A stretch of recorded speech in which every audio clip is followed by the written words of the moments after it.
Hello বন্ধুরা, আসসালামু আলাইকুম। দেখো, এটা হচ্ছে সাধারণ রান্না, খুব সহজে রান্না করা যায়। ডিমবাজি ডিমবাজি করাটা পারি এবং অন্য অন্য তরকারিও রাঁধতে পারি, তবে এটা খুব সহজ, এটা সবাই শিখে রাখবে। ছেলে বন্ধুরা সবাইকে বললাম, এটা শিখে রাখার কারণ হচ্ছে যে কোনো সময় দুর্ভিক্ষ আসতে পারে। দুর্ভিক্ষগুলো অনেক ধরনের হয়, যেমন মনে করেন যে বউ যদি বাপের বাড়ি যায়, তারপরে বউ যদি বেড়াইতে যায়, বউ যদি কোনো জায়গায় কোনো প্রয়োজনে, জরুরি প্রয়োজনে যায়, তাহলে তো খাওয়া দাওয়ার সমস্যা হয়। এই জন্য শিখে রাখা ভালো।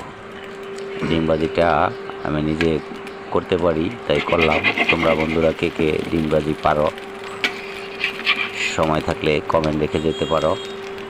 আর এই যে গোস্ত আছে, গরুর গোস্ত, এটা গরম করব আর ডিমবাজিটা করব আজকে দুপুরবেলার খানা হলো খুব মজাদার। নিজে পাক করা, অন্যের পাক করা থাকলে অনেক সময় লবণ বেশি লাগে, অনেক সময় পাঞ্ছা লাগে, অনেক সময় অনেক রকম লাগে, জিহ্বার তার বেশ কমের কারণে।